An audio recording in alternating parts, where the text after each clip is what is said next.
que Él es todopoderoso, que sin Él no podemos hacer nada, que fuera de Él nuestra vida está en descontrol, ¿cierto? Si a veces estando en Él sentimos que nuestra vida está en descontrol, imagínense fuera de Él, nuestra vida está aún más en descontrol.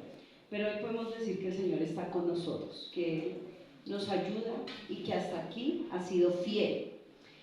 Bien, unos anuncios importantes es que muy pronto tenemos encuentro de oración. Este tipo de encuentros es más para liderazgo, para personas que se estén desarrollando dentro de su liderazgo, pueden hablar con el pastor. Si alguien quiere hacer parte del servicio de la iglesia, puede dirigirse a la hermana Mónica para que ella le oriente cómo arrancar el proceso del servicio. Bien, y no siendo más, vamos a ir a la palabra, vamos a ir a Hechos 16, 1, yo tengo una nueva traducción viviente. Hechos 16, 1 dice: Pablo fue primero a Derbe y luego a Listra, donde había un discípulo joven llamado Timoteo. ¿Un qué? Un joven discípulo. Un discípulo, ¿cierto? Su madre era una creyente judía, pero su padre era griego. Los creyentes de Listra e Icono tenían un buen concepto de Timoteo. ¿Qué tenían? Un buen concepto de Timoteo. De modo que Pablo quiso que él nos acompañara en el viaje. Por respeto a los judíos de la región, dispuso que Timoteo se circuncidara antes de salir. ¿Por qué era pecado salir sin circuncidarse? No, ¿cierto? Por respeto a ¿quiénes? A los judíos, a los que se circuncidaban. Dispuso que Timoteo se circuncidara antes de salir. Hechos 16, ya vamos para el 4. Ya que todos sabían que su padre era griego. Luego fueron de ciudad en ciudad enseñando a los creyentes a que siguieran las decisiones tomadas por los apóstoles y los ancianos de Jerusalén. Así que las iglesias se fortalecían en su fe y el número de creyentes crecía cada día. Bien, entonces acá tenemos varias cosas tenemos a Pablo, que era el apóstol, ¿cierto? Tenemos a Timoteo, que era un discípulo. Y entre ellos dos se forma algo que se le llama enseñanza. ¿Qué hacía Pablo con Timoteo? Enseñarle. Yo buscaba qué significa enseñanza y la enseñanza viene del latín insignare. Ese es como el significado. El significado traducido al español es señalar hacia. Señalar hacia. O sea, mostrar un lugar, ¿cierto? Hacia donde otro debe dirigirse. ¿Qué hacen las brújulas? Dirigen hacia el norte. Orientan, dirigen, direccionan. La enseñanza es eso. Cuando usted enseña a alguien o cuando usted es enseñado por alguien, usted está dirigiendo como si fuera una brújula, mostrándole el camino a otra persona. En nuestro contexto espiritual, la enseñanza es el objetivo de desarrollar la fe en otra persona y tocar nuestras generaciones. Cuando yo enseño la fe, toco nuestra generación. Cuando uno está muy sardinito, los que acá son sardinitos me dirán si es verdad o no, y estamos en esa flor de la juventud, ¿qué deseamos? Eso queremos comernos al mundo, ¿cierto? So uno dice, no, yo voy a hacer esto, yo voy a hacer aquello, yo voy a lograr mis sueños, eso nadie me los va a derrumbar, y hasta nos rebelamos contra otros que sentimos, pero ¿por qué me quiere oprimir? ¿Por qué quiere hacerme sentir inferior o menos? No, y hay una crisis en nuestra adolescencia y juventud cuando otro nos quiere como reventar los globos. Cuando el papá le dice, mijito, pero hay que trabajar, porque así no va a comer. Entonces uno, ay, pero es que también no me apoyan mis sueños. Cuando la esposa le dice al esposo, sí, muy bonito que sueña, pero hay que trabajar. Y el esposo, ay, pero al menos apóyame con esta esposa para que me miras, ¿cierto? O la esposa. Ahí pasa algo contrario, es que a veces las esposas no dicen los sueños, pero después de los años dices que usted nunca me apoyó, pero pues nunca dijimos los sueños. Pero siempre estamos peleando con alguien o con algo porque no logramos algunas cosas. Y es porque a veces nos falta en ese camino alguien que nos instruye, ¿cierto? No sé si a ustedes les ha pasado que hay cosas que ustedes dicen, si yo hubiera tenido a alguien que me enseñara, que me explicara cómo hacer esto en la vida, de pronto no hubiera cometido tantos errores en la vida.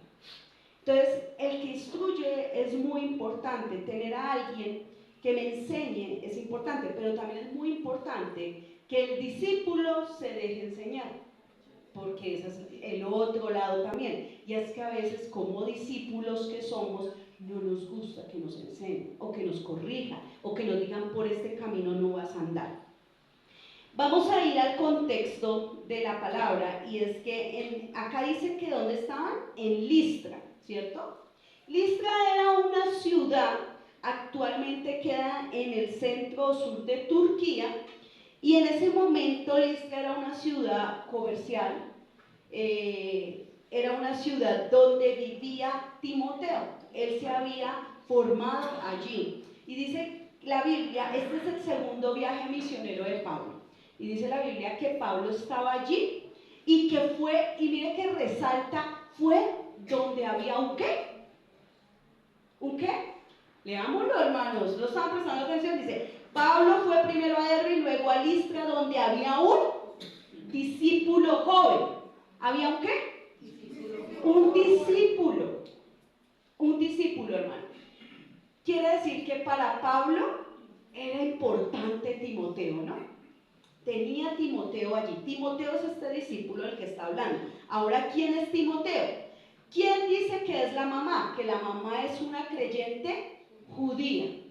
O sea, era una mujer conocedora de la palabra, ¿cierto? Que practicaba todos los ritos de la cultura judía. O sea, leía la palabra, enseñó a Timoteo a orar. O sea, tuvo que haber formado a Timoteo en esta área. Y dice que su papá era ¿qué? Griego.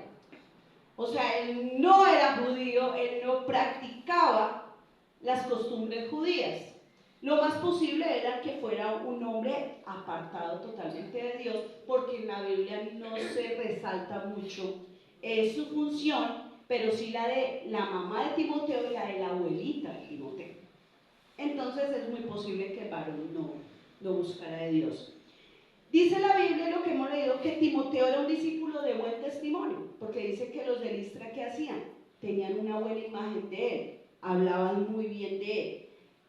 Si hablaban muy bien de él, usted ahora pregúntese usted como discípulo de Jesucristo, ¿cómo hablan de usted?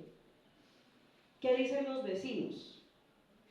¿Qué dicen en su trabajo de usted? ¿Qué dicen sus hijos?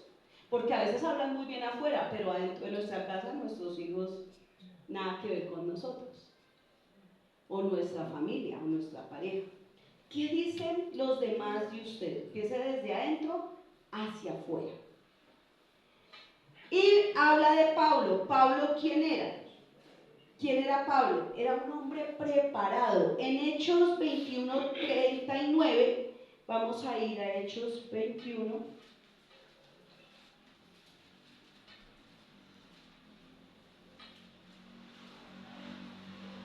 Dice, no, si quieren escuchen, porque como mi traducción es diferente, pronto se confunden un poquito, pero anótenla para que luego la puedan estudiar. Dice, no, contestó Pablo, soy judío y ciudadano de Tarso, de Cilicia, que es una ciudad importante. Por favor, permítame hablar con esta gente. Bueno, ahí él está diciendo que ¿de dónde era? De Tarso.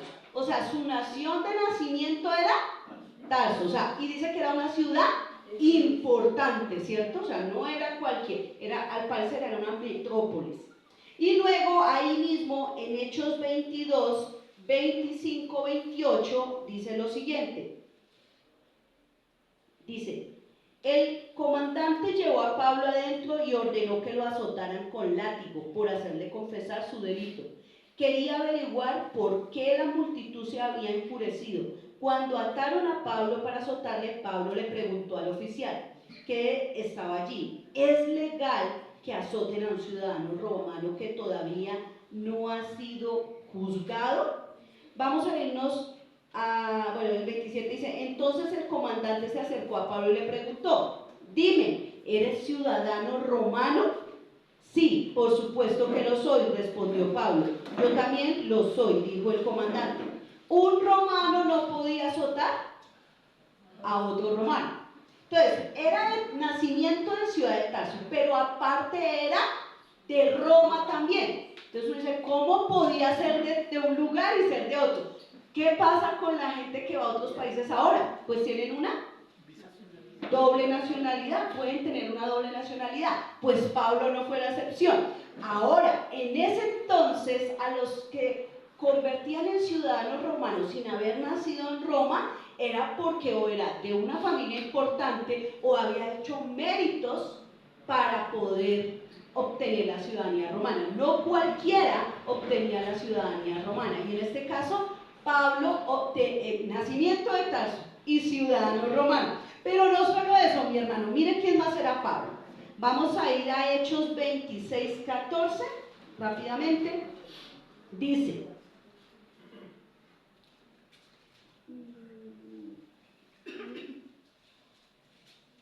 no, perdón, Filipenses 3, 5.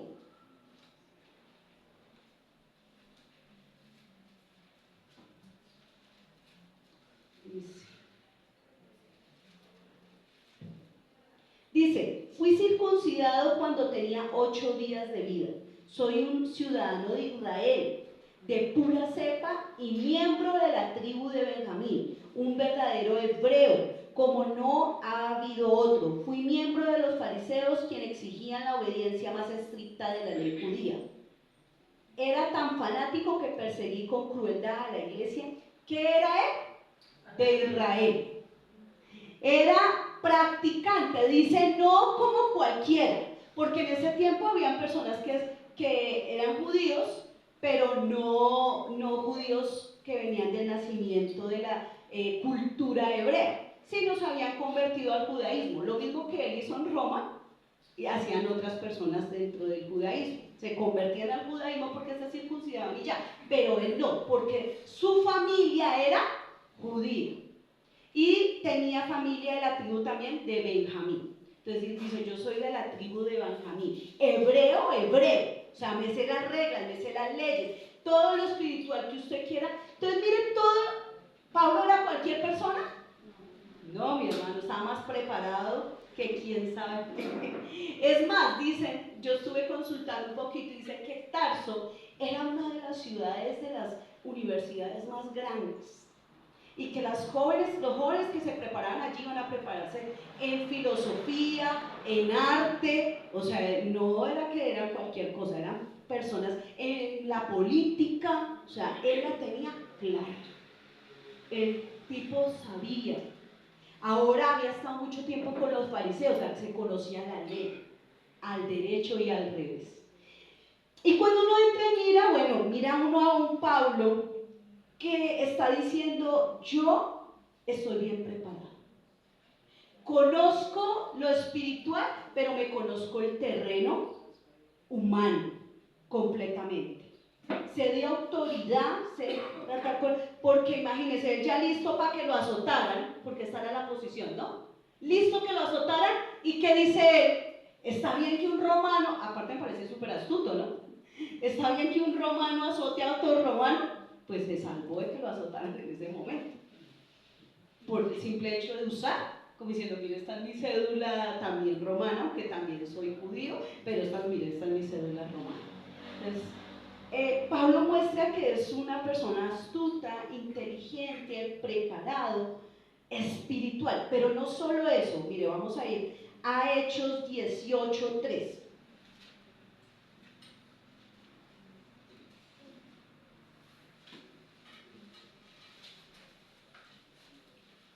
Dice,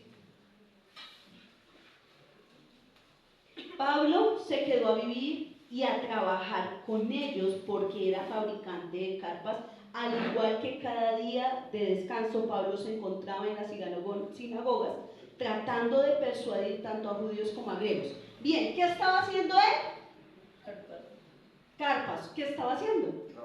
Trabajando. Era un hombre trabajador. Ahora, miren lo que hay un proverbio judío, es un proverbio judío, o sea, no es que lo van a encontrar en la Biblia, no ahorita no está pastora, ¿de dónde saca esas cosas? No está en la Biblia, era un proverbio de ellos, un refrán que le llaman.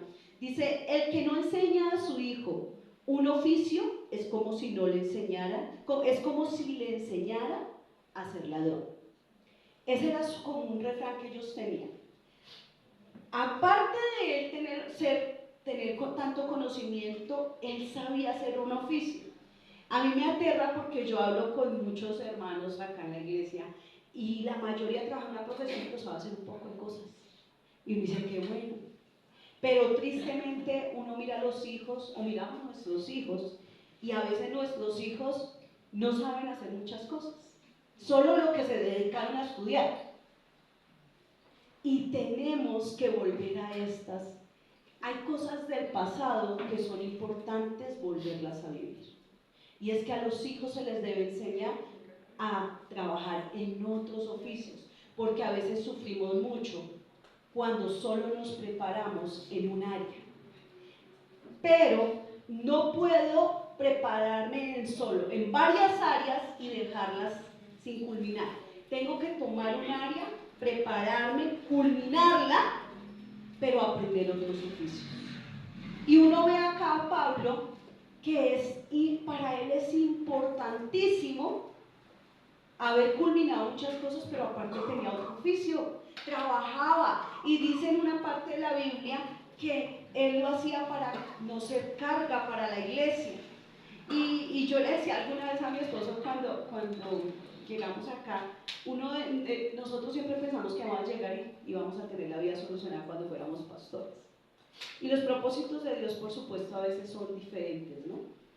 Pero uno en el corazón, un corazón sano siempre debe tener en su corazón no ser carga para nadie, ni para los papás, ni para otra familia, ni para la iglesia, ni para una persona que de pronto en algún momento me tendió la mano, porque hay personas conchudas, ¿no? Que se les tiende una vez la mano y creen que van a vivir eternamente con uno.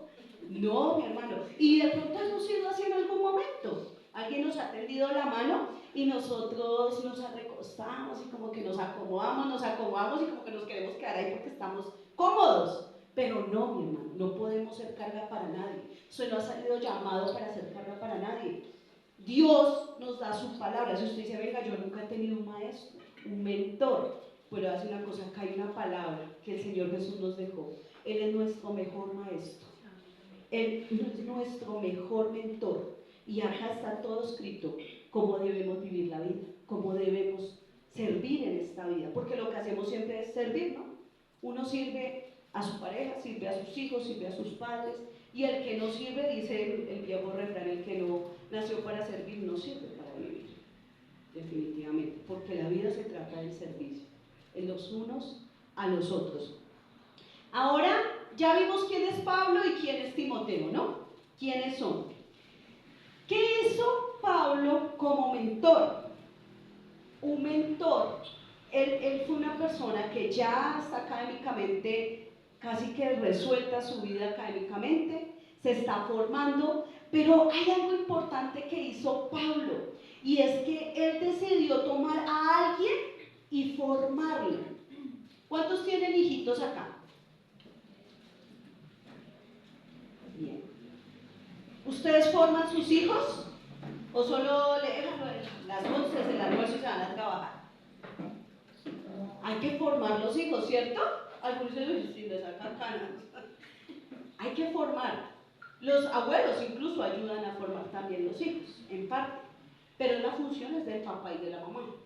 Ahora, cuando miramos la palabra, cuando yo voy a formar a alguien, hay unas características que debo tener. Pero no solamente debo formarle en cuanto a las cosas de la casa. Hagan aseo, pórtese bien en el colegio, no desperdicie la plata en la universidad, sea un buen empleado. No, hay unos principios espirituales que si nosotros los hacemos bien, van alineados con todo lo que nuestros hijos van a hacer en la vida.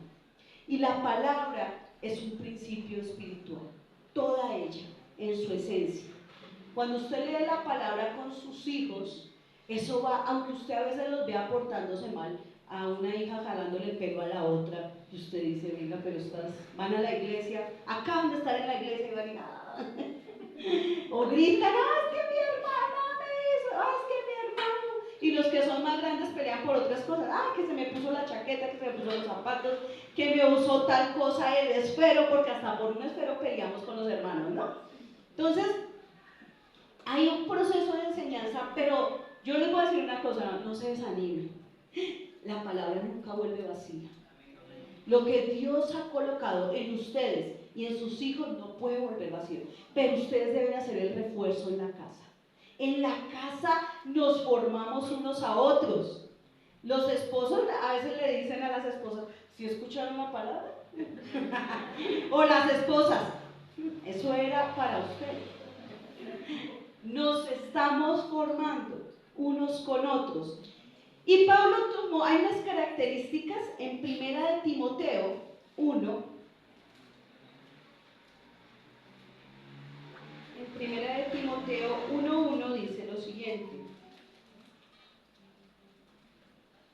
Dice, saludos de Pablo y de Timoteo, esclavo de Cristo Jesús. Y Pablo escribió esta carta a todo el pueblo santo de Dios en Filipos, que pertenece, estoy leyendo Filipenses, imagínense, si van a entender.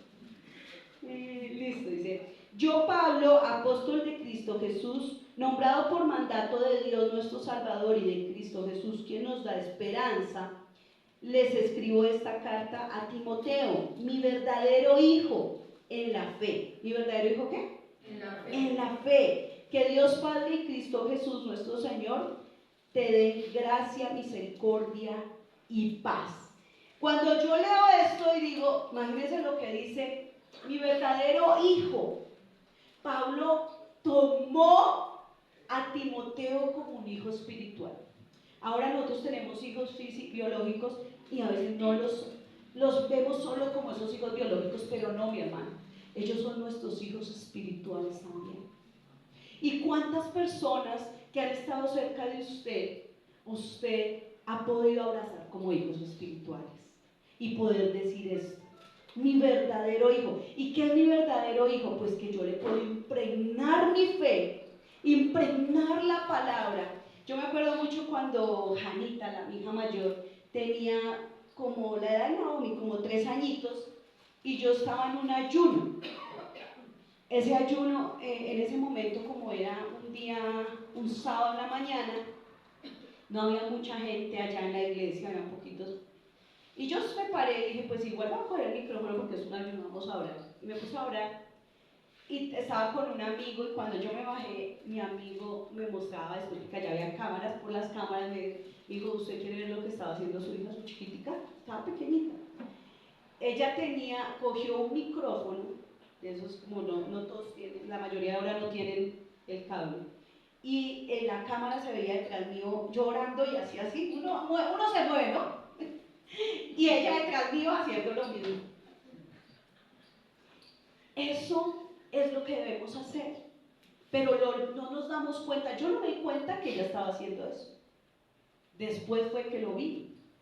Pero mire lo importante que es que usted le impregne. Y usted dirá, para chiquitos es más fácil. No, mi hermano, no importa la edad que tengan nuestros hijos, lo que usted haga, ellos son una esponjilla. Si usted grita, un día, yo he gritado y hemos escuchado a Hannah gritar. Ella, Naomi, pórtate bien. Y uno, no grite, Hannah. Mi esposo que decía, Hannah, no grite la niña. Y yo pensaba, pero es que ya me ha escuchado gritar. Claro, lo que ellos escuchan, eso reproducen, eso lo van a hacer. Eso es enseñanza, eso es enseñarle a otro, no solo con sus palabras, son todas sus acciones. Y no solo al niño, al vecino, al compañero de trabajo. Mientras que yo trabajé un tiempo en un call y trabajé cerca de una señora y duré mucho tiempo muy cerca de ella, la aconsejaba, le hablaba al Señor, oraba con ella. Mientras que yo estuve con ella, ella dejó de ser grosera, ella era muy grosera y ella dejó de ser grosera. Yo me retiré y alguna vez volví porque ya estaba en novia con mi esposo y fui allá, fue allá a dejarle un regalo de cumpleaños y me di cuenta que había vuelto a ser la misma persona de antes, grosera, vulgar. Que usted debe marcar la diferencia en las personas. Usted contagia eso a las personas. Eso es enseñanza. Usted debe buscar la manera efectiva de marcar la diferencia. Pero ¿sabe cómo lo va a hacer? Cuando usted realmente está viviendo un evangelio. Cuando usted realmente está siendo el cristiano que la palabra dice que nosotros necesitamos ser. Nos cuesta mucho aprender, hermano. Ustedes escuchan esta palabra y salimos, hagan este ejercicio en su casa y en la tarde pregúntense entre ustedes, oiga, ¿en qué se trató la palabra? Y uno empieza, ay, habló algo por allá de alguien, por eso no me acuerdo de quién era, ¿cómo es que se llamaba?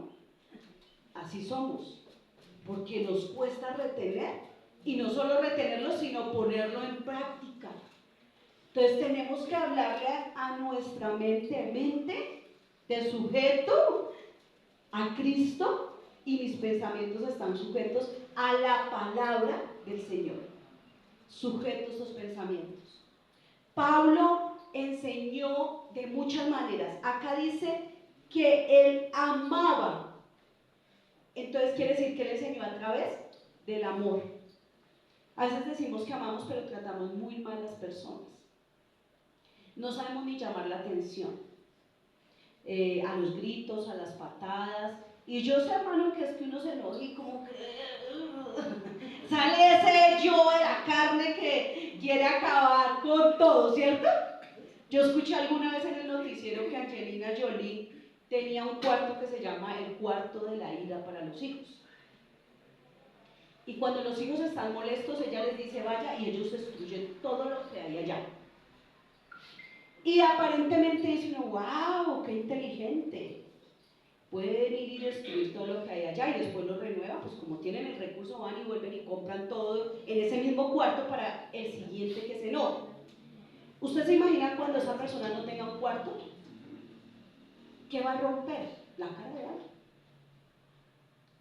Porque no aprendemos a controlar nuestro carácter, nuestro temperamento.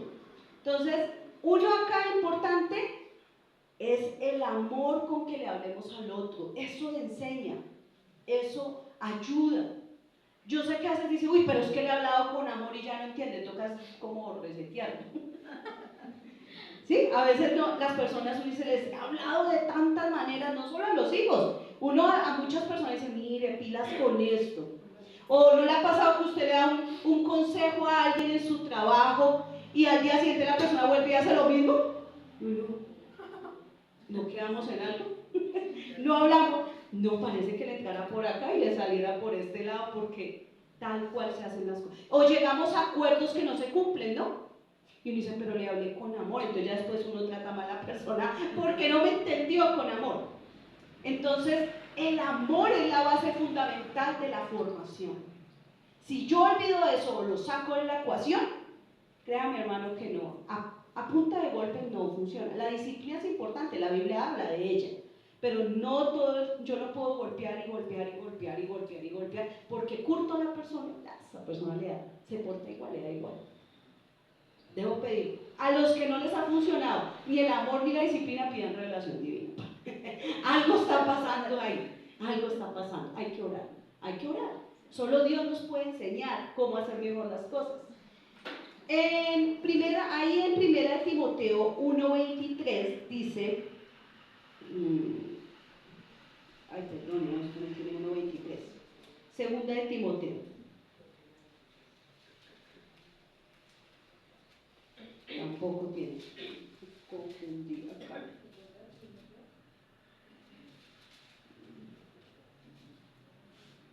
Bueno, vamos a ir a segunda de Timoteo 1:5. Dice 1:5. Segunda de Timoteo 1:5.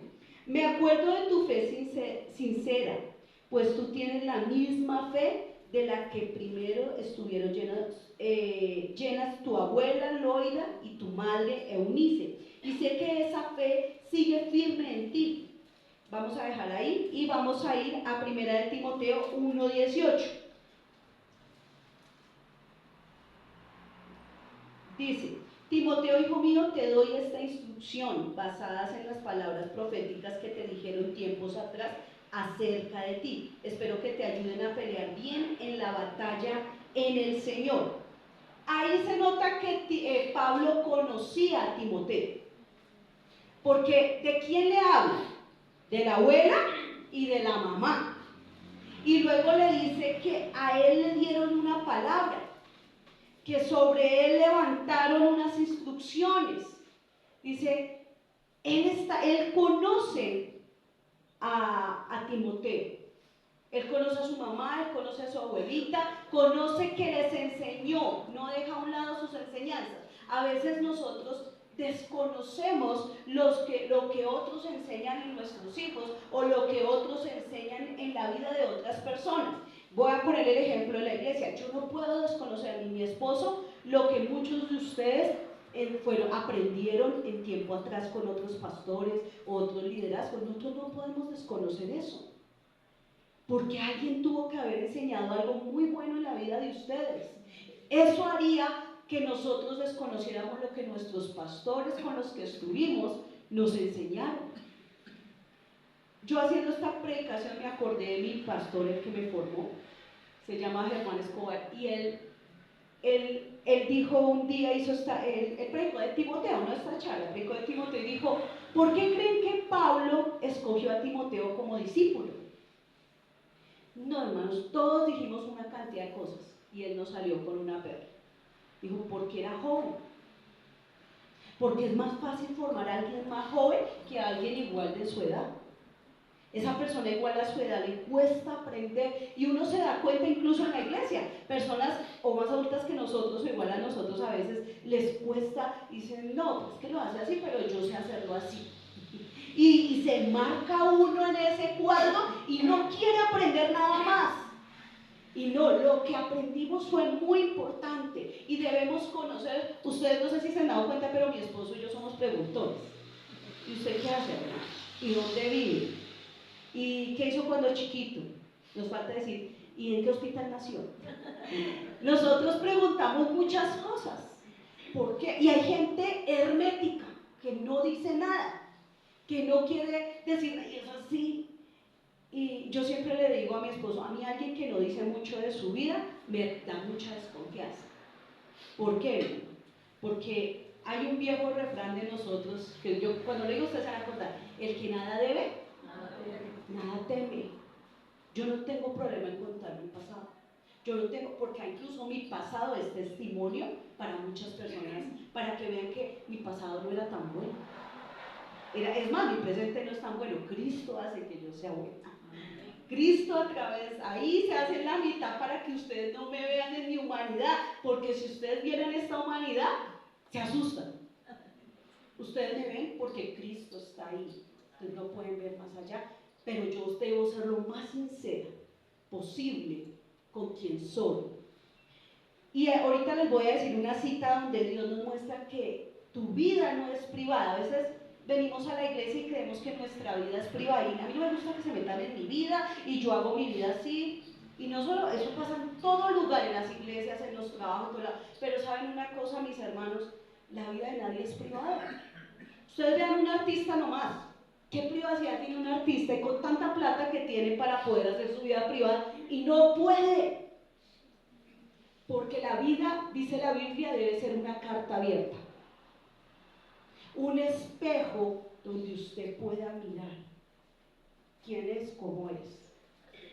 Entonces, nuestra vida, Pablo muestra quién es Timoteo, porque le conoce. O sea que Timoteo se dejó ver tal cual era. Era un chico y seguramente un chico con sus situaciones de chico, ¿cierto? Sus situaciones de adolescencia. Según los teólogos dicen que lo más posible es que en el primer viaje misionero de Pablo se haya convertido la mamá de Timoteo y la abuelita.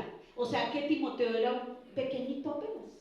Y en el segundo viaje misionero ya Timoteo estaba grande. Quiere decir que lo había venido, su abuela y su mamá lo formaron en el conocimiento de la palabra, pero Pablo llegó y reforzó el pastorado. Pablo llegó y reforzó qué era lo, y uno ve la carta primera de Timoteo y segunda de Timoteo, es una enseñanza en todo el liderazgo, todo lo que hacemos acá en la iglesia, mi hermano. Cómo se tratan las viudas, cómo se tratan los huérfanos, cómo se debe portar un hombre casado, cómo se debe portar un pastor. Es todo relacionado al comportamiento de la iglesia.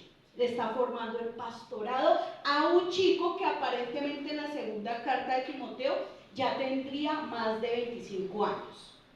O sea, por lo menos 30, 35. O sea, ya no, nosotros le decimos chico porque tenemos esa edad. Pero ya no era ni tan chico, ¿no? Ya era grandecito. Quiere decir que Pablo había venido haciendo un trabajo con él, lo conocía. Dice en 2 de Timoteo 1, 3, 4, dice: Timoteo, doy gracias a Dios por ti, al mismo Dios que sirvo con la conciencia limpia, tal como lo hicieron mis antepasados, día y noche te recuerdo constantemente en mis oraciones. ¿Qué hacía por Timoteo Pablo? Orar, oraba. ¿Cada cuánto usted ora por sus hijos? Uno dice todos los días y sale, y uno les pregunta, hoy orar, uy, a ver, es que yo a tarde para el trabajo. Entonces yo me pregunto si es verdad que oran todos los días por sus hijos. Porque si a veces salen tarde para el trabajo no alcanzan ni a orar. Pero a nosotros nos pasó algo con mi esposo, le contaba que ayer hicimos un evento para los maestros de escuela dominical en la iglesia. Yo tenía varios maestros a cargo en ese momento con mi esposito.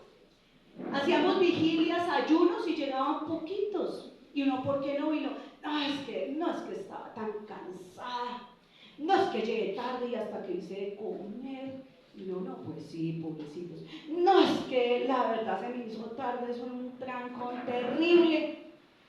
No, bueno, sí, qué pecado. Pero después al tiempo hicimos un paseo y tenían que estar antes de las 5 de la mañana enfrente de la iglesia porque el bus salíamos y nos teníamos que ir temprano. Y adivinen qué pasó, mis hermanos. Todos llegaron temprano. Y ese bus rapidito se llenó y no tuvimos que esperar a nadie. Impresionante. Yo no caí en cuenta ahí. Mi pastor me dijo ese día, nos dijo a Julián, ¿ustedes se dieron cuenta que otra vez a la vigilia no vinieron casi? Y se dieron cuenta que al paseo y yo voy casi, ¿es cierto? Nadie tuvo excusa, nadie dijo que está, y eso fue, el día anterior habían trabajado. O sea, no hubo cansancio, hermano, y eso que era bien temprano. No hubo excusa, sacaron permisos, eso gestionaron todos, los que no llevaron a su esposo, a su esposa, dejaron el almuerzo hecho, yo creo que se levantaron como a la 1 de la mañana, dejaron todo hecho, los que no llevaron hijos, por eso la abuelita, la tía, quién sabe quién sea, pero eso dejaron todo organizado. Impresionante. ¿Cómo nosotros dejamos todo organizado para una actividad eventual, aunque fue muy bonita, fue muy chévere, pero para otras cosas como orar, nos cuesta? Y a veces el único momento que oran algunos es acá en la iglesia. Por su familia, porque acá ponemos a orar por las familias, por Colombia, por nuestra nación, y nos quedamos, ese presidente, esa política, eso es solo política, pero nunca oramos. Y por nuestro país. Queremos que todo mejore, pero no hay oración. Pablo le mostró a Timoteo que oraba por él, que oraba, y no solo oraba sino en general, sino que oraba por él.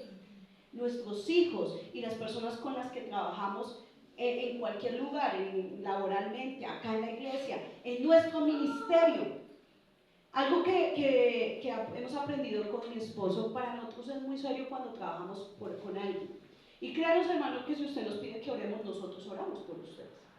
Y por los que más oramos, sinceramente, son por nuestro equipo de trabajo. Pero yo a veces digo, ¿será que los líderes del equipo de trabajo sí oran fervientemente por su equipo de trabajo, porque ellos, cada uno tiene un equipo de trabajo.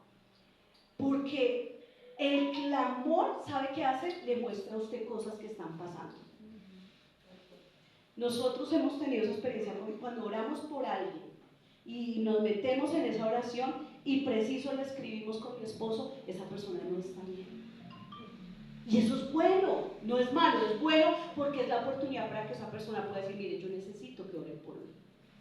Todos necesitamos oración, nosotros los pastores necesitamos oración a veces. Entonces, la oración es la base fundamental de la vida, mi hermano. Yo no sé si usted, alguno dirá, yo no sé orar. No importa, hermano, mire, hable con Dios. ¿Usted habla con amigos?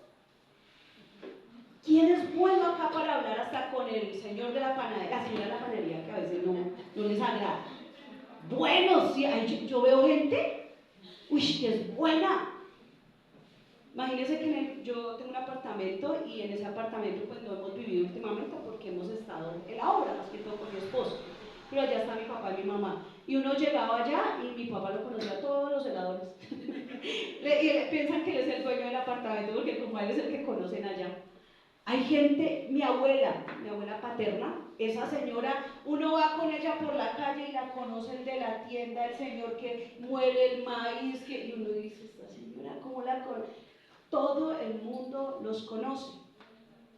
Todo el mundo los conoce. Se dan a conocer rápido. Mi pregunta es, Dios nos permite relacionarnos a veces con personas en muchos lugares para que oremos por ellos.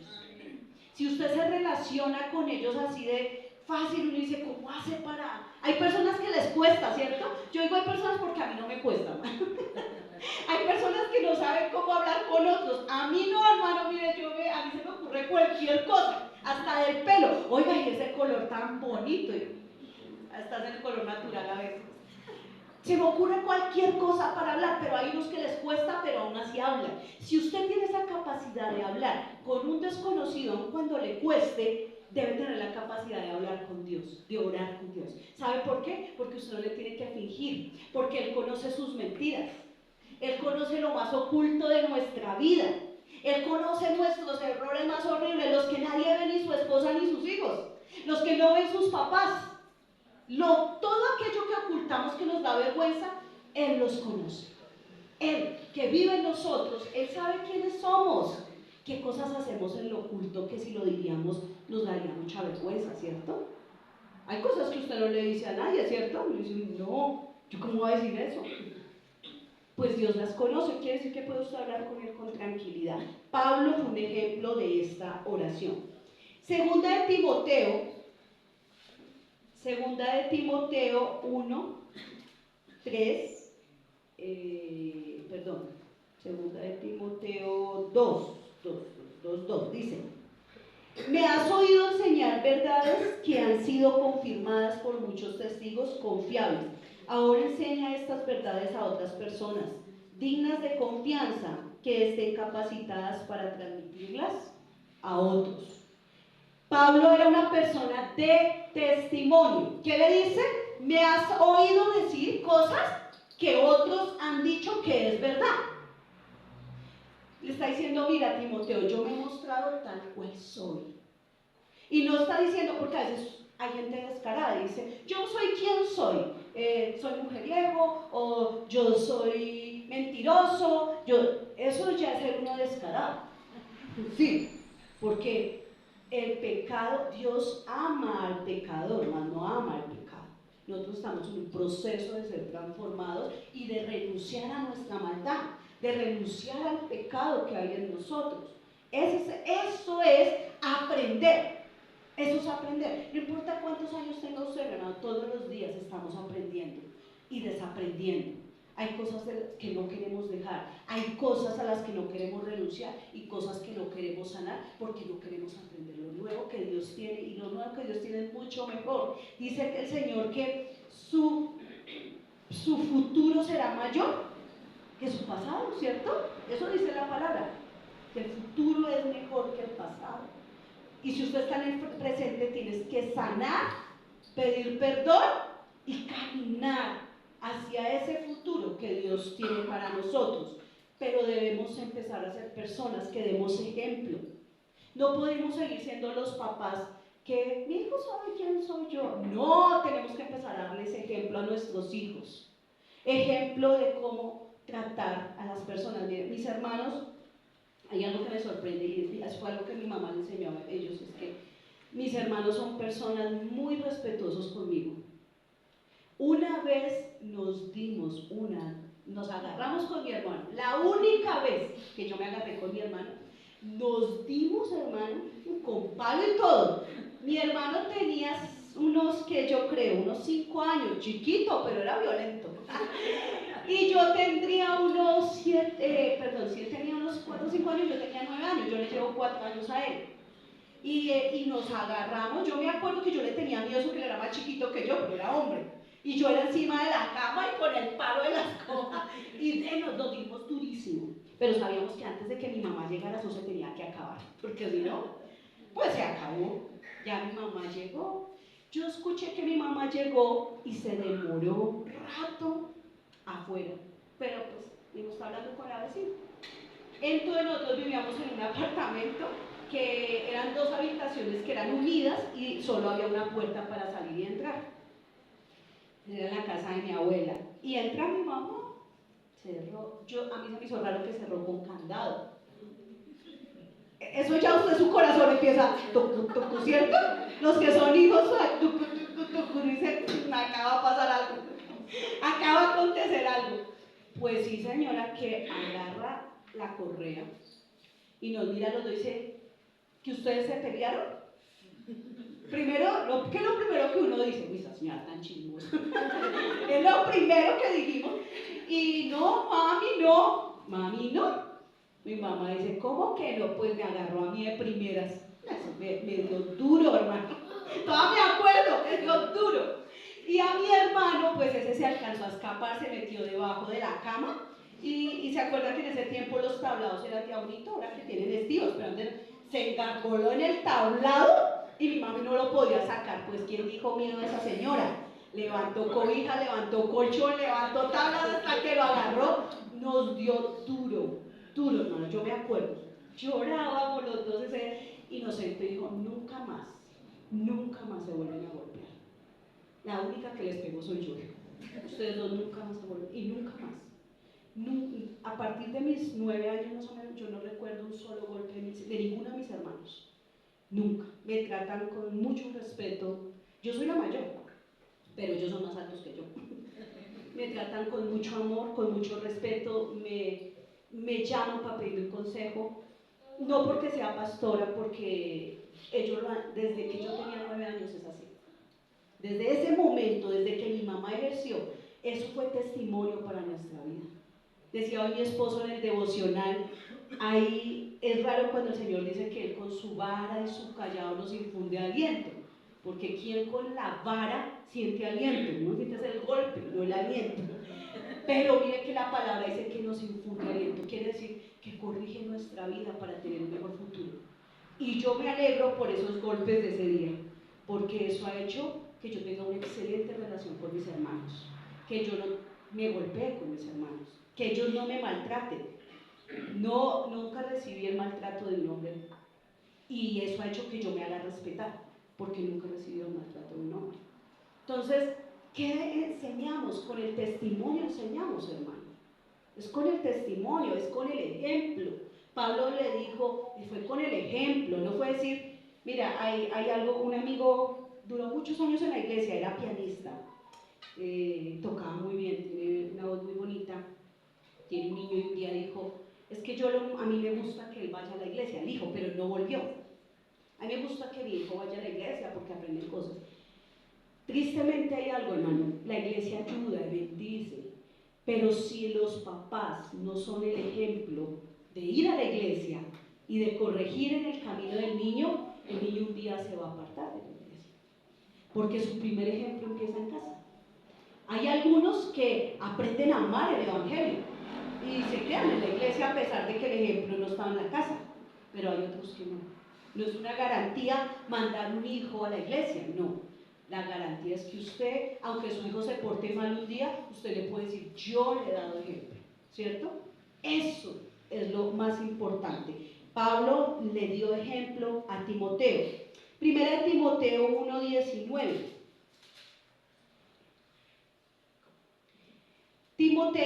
Pablo le da a Timoteo una instrucción, le dice: aférrate a tu fe en Cristo y mantén limpia tu conciencia, pues algunas personas desobedecieron a propósito lo que les dictaba su conciencia y cuando resultó, su fe naufragó.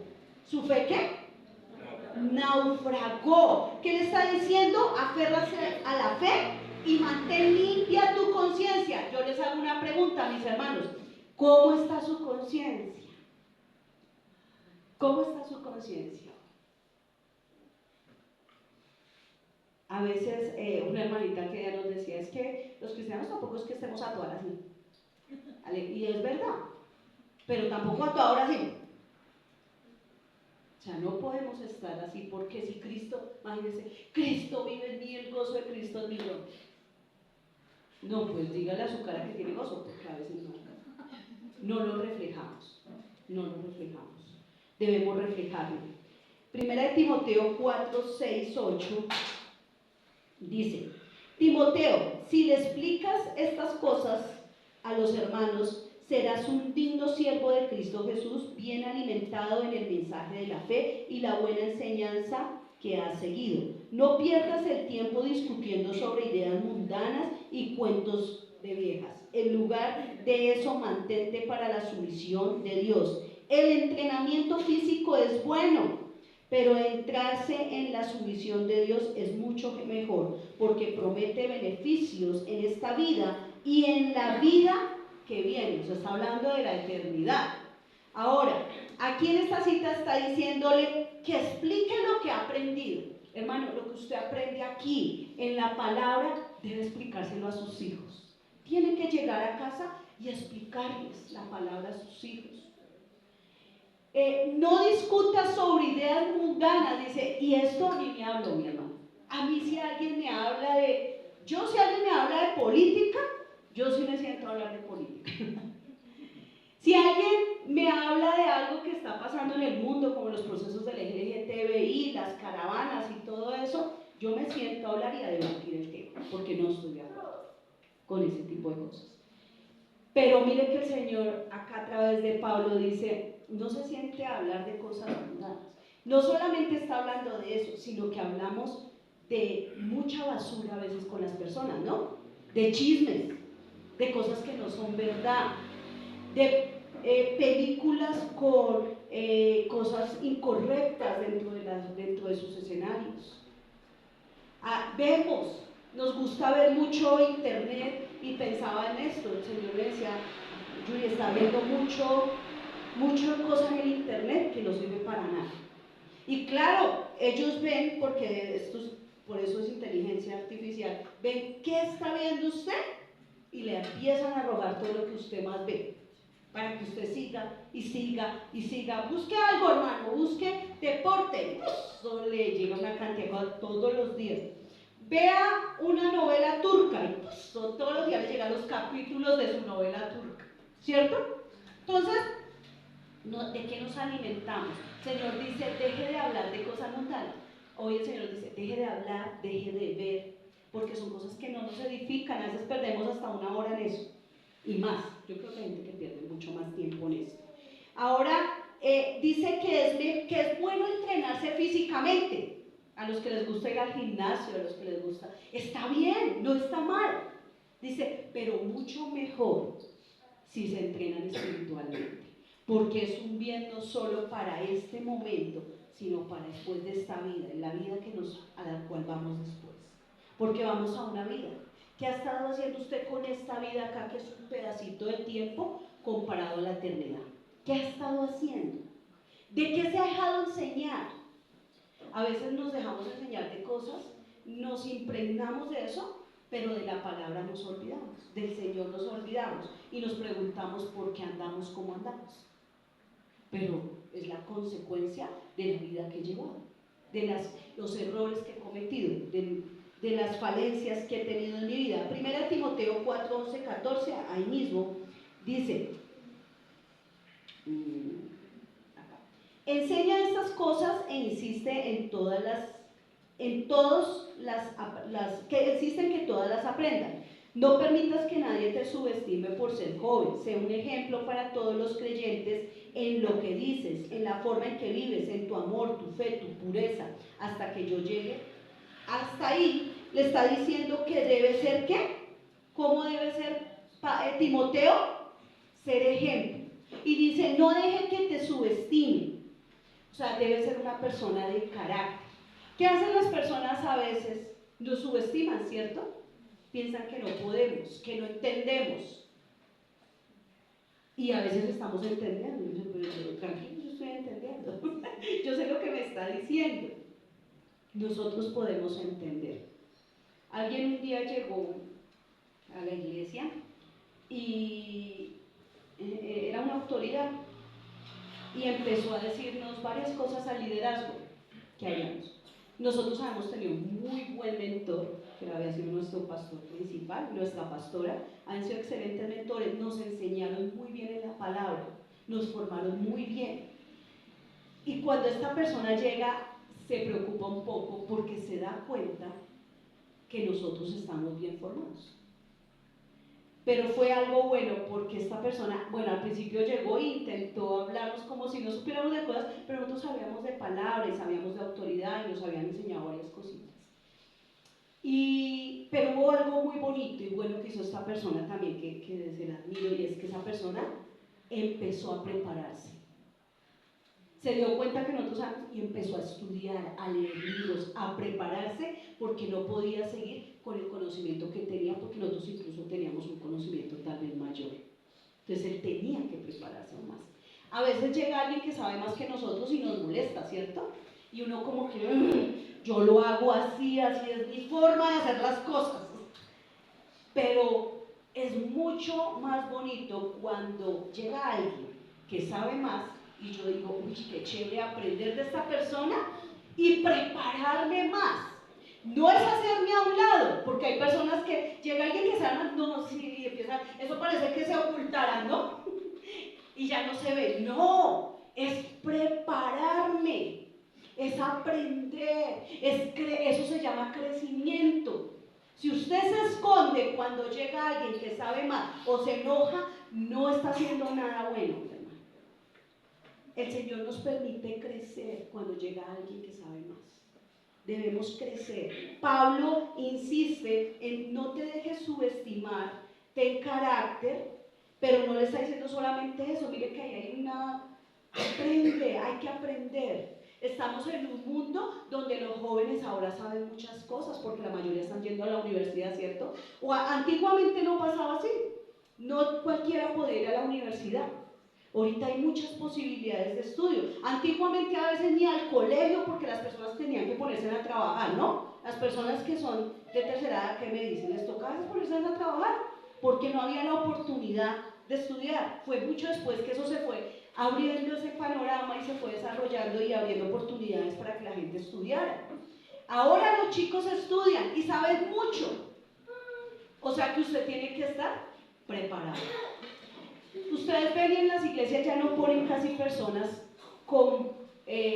si no tienen mínimo bachillerato. Antes un pastor podía estar sin tener incluso bachillerato.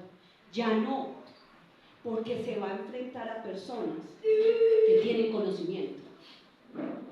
Nosotros tenemos que ser pastores enseñables también. Nosotros con mi esposo algo que tenemos que, todo lo que podamos ver, que podamos aprender, nos capacitamos. Vamos, estudiamos. Oramos que el Señor nos ayude a guardar nuestro corazón, ¿no? Porque todas las enseñanzas no son buenas, pero poder tomar lo mejor para nosotros. Ahora, le insiste en que debe ser ejemplo en lo que habla y en lo que vive. ¿En lo que qué? En lo que habla y en lo que vive. ¿Por qué en lo que vive? Dice, no descuides el don espiritual que recibiste mediante la profecía que se pronunció acerca de ti, cuando los ancianos de la iglesia te impusieron manos. Presta suma atención a estos asuntos, entrégate a ellos, a tus tareas, para que todos vean cuánto has prosperado. Quiere decir que nuestra vida no es privada, ¿no? Porque si los demás tienen que ver, lo que es su vida, quiere decir que su vida es pública, porque eso se llama testimonio. El testimonio es eso que otro ve, y esa persona define si ustedes tienen buen testimonio o mal testimonio, pero no es el hermético que solamente muestra una parte, no, yo me muestro completamente, debo ser completo. Nosotros, algunas personas, nosotros nos subimos a todo el mundo a nuestro apartamento, pero algunas personas que suben, ven a nuestras hijas, gritan, a una grita, la otra pelea, eso hace parte de nuestra realidad, esa es la realidad de mi esposo y la mía, esa es nuestra realidad, pero también ven cómo las educamos, cómo les llamamos la atención, si tenemos que disciplinarlas se les disciplina, pero si hay que tratarles con amor también se les trata con amor, y que nosotros dos les damos ejemplos. Y que cuando nos equivocamos debemos aprender a mirar a nuestros hijos y pedirles perdón. Y cuesta, hermano. A mí no me tocó pedir perdón a Hannah, porque la regañé fuerte y yo me había equivocado. Y uno cree que pedirle perdón a un hijo es fácil y no. Mirarlo a los ojos y decirle, ven, yo me equivoqué, qué pena contigo, discúlpame. Eso uno siente, uno dice, no, eso es fácil. No, uno siente una cosa acá. Y uno como que va para el cuarto y dice, ¿cómo hago? ¿Cómo le digo? Que me perdone. Porque cuesta pedir perdón, ¿no? A la pareja le cuesta pedir perdón. Yo veía un meme que decía que las esposas pues sabían leer muy rápido. Y llega la esposa a la palabra perdón y hace... y no puede pedir perdón. A veces nos cuesta pedir perdón, ¿cierto? Y hay esposos que también les cuesta decir, oye, yo me equivoqué, perdón. Porque, ¿qué pasa? Hay una diferencia entre el hombre y la mujer. La mujer nos cuesta por ese orgullo, pero el hombre le cuesta porque es súper distraído y no se da cuenta que ofendió a veces. ¿Sí? ¿Estoy bien? Sí. A veces es el caso contrario en algunas parejas, pero el común denominador, como en las matemáticas, es que el hombre es distraído y no se da cuenta que la embarró. Y la mujer tiende a ser más orgullosa, aunque hay hombres muy orgullosos también. Pero pedir perdón es necesario. Pablo le está enseñando a Timoteo todas estas cosas que son importantes para ser persona, para ser ejemplo, para ser pastor, pero también para un día ser padre, para ser esposo. Está enseñándole a ser un buen discípulo y un buen pastor. Ahora, ¿los pastores tenemos que pedir perdón? Claro, hermano, nosotros también nos equivocamos, también ofendemos, también hacemos, porque somos humanos y nos pasa que de pronto herimos a alguien. Y perdónenos de paso si alguno de ustedes se ha sentido herido. También tenemos que pedir perdón. ¿Que hay que pedirle perdón a un pastor? También. A veces los hermanitos tienen actitudes groseras, incorrectas. Hablaba con un pastor de algo que pasó y a veces los hermanos juzgan cosas que no saben el contexto completo.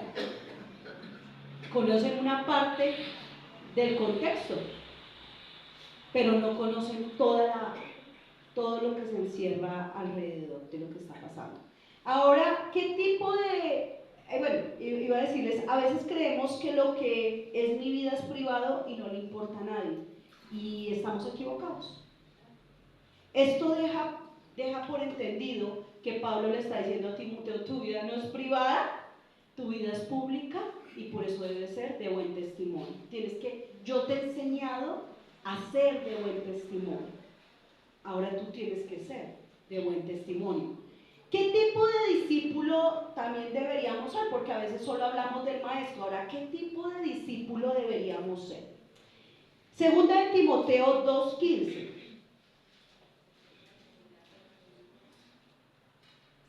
Esfuérzate para poder presentarte delante de Dios y recibir su aprobación. Sea un buen obrero, alguien que no tiene de qué avergonzarse y que explica correctamente la palabra de verdad. ¿Un buen qué? Obrero, alguien que no tiene de qué avergonzarse, que explica bien la palabra de verdad. A veces explicamos muy bien la palabra, ¿cierto? Pero tenemos de qué avergonzarnos porque no vivimos muchas cosas que estamos explicando en la palabra. Entonces tenemos que hacer parte de nuestra vida la palabra para poderla explicar con transparencia. El 4:5, segunda de Timoteo 4:5,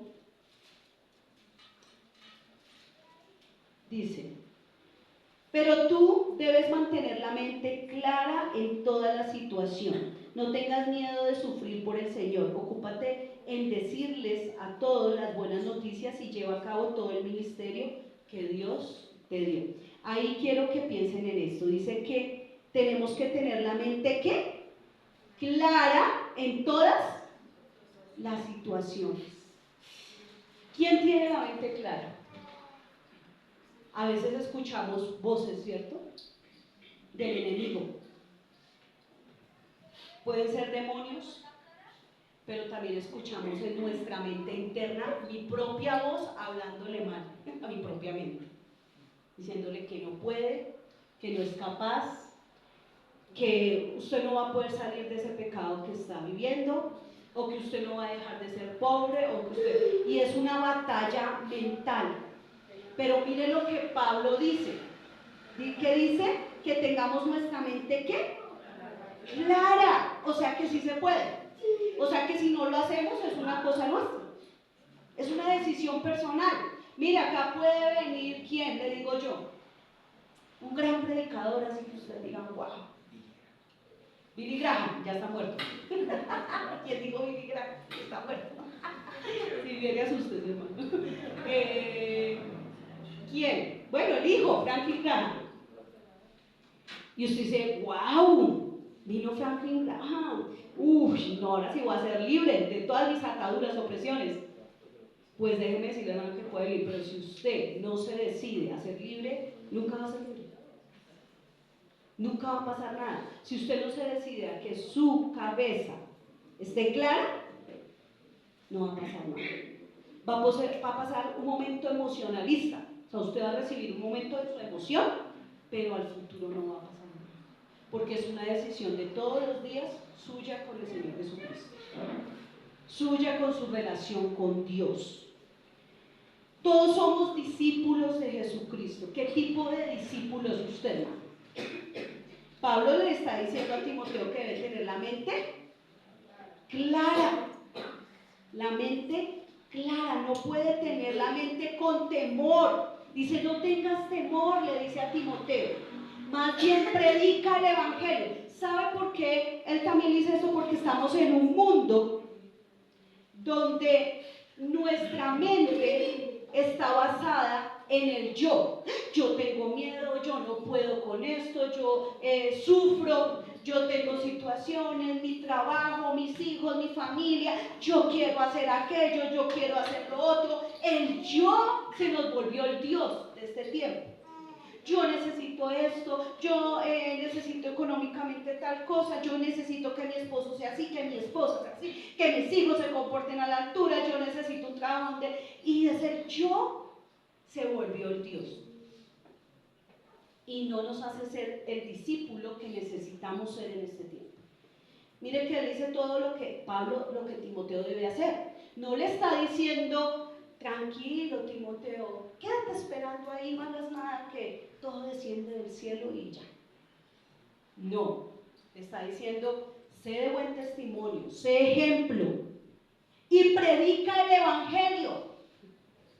Habla las buenas noticias todo el tiempo. Usted lee 1 Timoteo, 2 Timoteo y cada carta que Pablo escribió en la Biblia y todas llevan a lo mismo. Predica la sana doctrina, predica la palabra de Dios, pero siempre recalca, no lo puedes hacer si tu vida no es digna de ello. Tenemos que empezar a cambiar nuestra forma de vivir en nuestro hogar, en nuestra casa, para que las cosas cambien. Nos preguntamos la lucha que tenemos y nos juzgamos a veces por nuestro pasado, pero le tengo una noticia, hermano, usted está en un presente diferente. Tenemos que cambiar, es nuestro futuro. ¿Y cómo lo va a cambiar? Dando pasos en el presente, haciendo cosas que antes no hacía, orando, buscando a Dios de la forma que no lo hacía, leyendo la palabra y poniéndola en práctica de la forma que no lo hacía. sentando a sus hijos alrededor de usted y enseñándole la palabra, si se cansen, se aburran, no les guste, uno se pare, brinque, mi chiquita se mete hasta abajo por allá casi de la cama, no importa, la palabra nunca vuelve vacía, lo que usted siembre en su hijo va a dar un fruto, mi hermano. Créalo, lo que usted le enseña a su pareja va a dar un fruto. Enseñar es importante porque usted está señalando, usted está mostrando el camino. No es que su hijo ya esté en el camino, es que se lo está mostrando. No es que la persona de su equipo de trabajo ministerial esté en el camino, usted se lo está mostrando. Dios va a hacer que eso dé fruto, porque es que el que se encarga de dar el fruto es el Señor. Nosotros llevamos la palabra. Ahora, si usted hoy está recibiendo una palabra, deje que esa palabra dé fruto. No se cierre a la palabra. Deje que la palabra de Dios le muestre el camino por el cual debe andar. Usted puede decir, hoy yo estoy acá con muchos problemas, tengo muchas situaciones. Déjese enseñar por el Señor Jesús. Jesús es la única respuesta. Por eso Jesús es el único que merece adoración. Vamos a ponernos sobre nuestros pies.